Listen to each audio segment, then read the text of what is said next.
My name is Opal Renner, and I am 68 years old. I have lived on this land since I was a young bride of 23. When my husband, Harold, brought me here to a farmhouse with a sagging porch and a promise that we would build something lasting together. Harold has been gone for 11 years now, taken by a heart that gave out too soon. And since then, I have been alone with nothing but the memory of him and the weight of a mortgage that never seemed to shrink no matter how many hours I worked cleaning houses in town.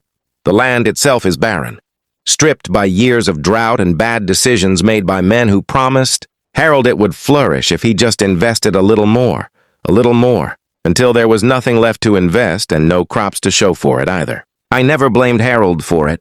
I only blamed myself for not being able to hold on to what he left behind. The bank had been sending letters for months. Letters I stopped opening because I already knew what they said. And on that Tuesday morning in October, they finally came to collect. 3 men in matching gray uniforms pulled up in a truck with a company name I didn't recognize, and behind them followed the sheriff's car, its lights spinning slow and silent like it was embarrassed to be there. I stood on my porch in my nightgown, my hands shaking, and I begged them to give me one more week. Just one more week to figure something out. But the man in charge, a heavy-set fellow named Dale, told me the paperwork had already gone through and there was nothing more to discuss. They came into my home like it belonged to them already. They carried out the couch Harold and I bought on our 5th anniversary. They carried out the kitchen, table where I had fed 3 foster children over the years, where I had done homework with boys who had nowhere else to go.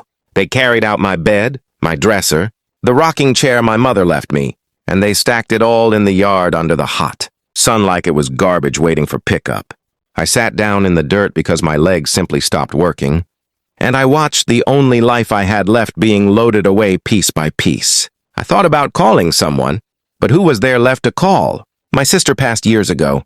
My own children, Harold and I, were never blessed with any. The only family I ever really had were the boys I took in when the county called, asking for emergency placements. Boys who stayed a few months or a few years and then moved on into the world. And I never expected any of them to remember an old woman on a dying farm. I put my face in my hands and I cried in a way.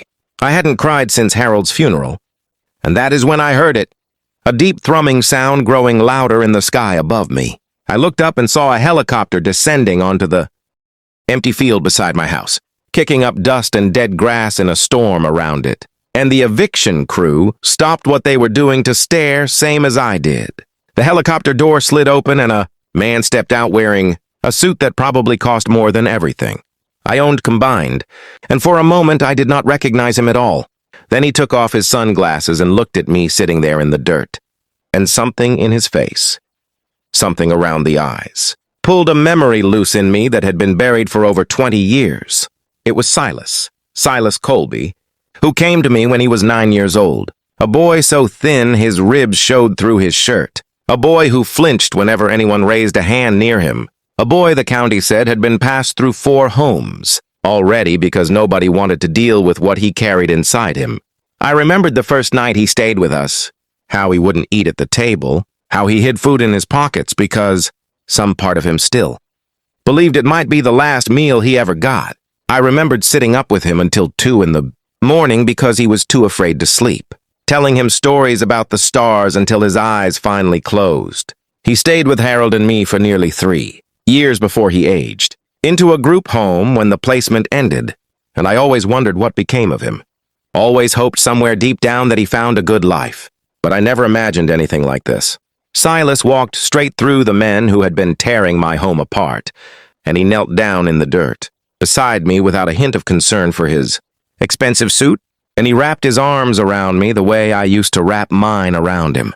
He told me he had been trying to find me for 3 years, ever since he sold the company he built from nothing, a shipping logistics business that started with 1 truck and grew into a fleet that crossed half the country. He told me every night before bed as a boy, I promised him things would get better.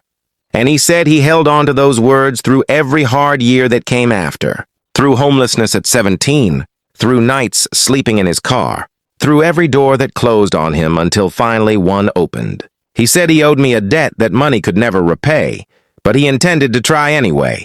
Then he stood up, walked over to Dale and the eviction crew, and asked to see the paperwork on my mortgage. What he found made his jaw tighten in a way that reminded me suddenly of the angry, frightened boy he used to be. The debt collection company that foreclosed on my home was not simply calling in an old loan. Silas discovered that the same investment company that convinced Harold to keep pouring money into worthless land all those years, Ago, was connected to the very bank that foreclosed on me now, and they had deliberately let the loan balloon with hidden fees for over a decade, knowing full well an elderly widow living alone would likely never catch it in the fine print. They were not just taking my home.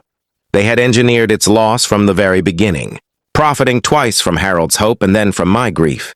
Silas made 3 phone calls right there in my yard, calls to lawyers who worked for him, and within an hour the eviction crew was ordered to bring every piece of my furniture back inside the house. Dale apologized so many times I lost count, though I do not think he understood yet what his company had truly done. Silas paid off the fraudulent debt in full that same afternoon, and he did not stop there. He hired a construction crew within the week to repair the roof that had been leaking since Harold died, to fix the porch steps I had been afraid to walk on for years, and he set up a fund in my name so that no bank could ever again threaten to take this land from me. But more than any of that, more than the money or the repairs, he gave me his time. He stayed for 2 weeks in the guest room that used to be his childhood bedroom, and every evening we sat on that same porch and talked the way we used to when he was 9 years old and scared of the world. He told me about the man he had become, and I saw in him still the boy I raised, kind underneath every hard edge life had given him. Before he left to return to his company, he told me he was buying the land next to mine so he could build a home there, so he could visit often, so I would never again face an empty yard alone. I sit here now on my repaired porch, in the home that was almost stolen from me, and I understand something I did not fully believe before. That kindness planted in a frightened child's heart never truly disappears. It only waits for the season to bloom. If this story moved you, please like this video, share it with someone who needs a little hope today, and subscribe to Kindness True Stories so you never miss the next journey of love, loss, and the families we choose for ourselves.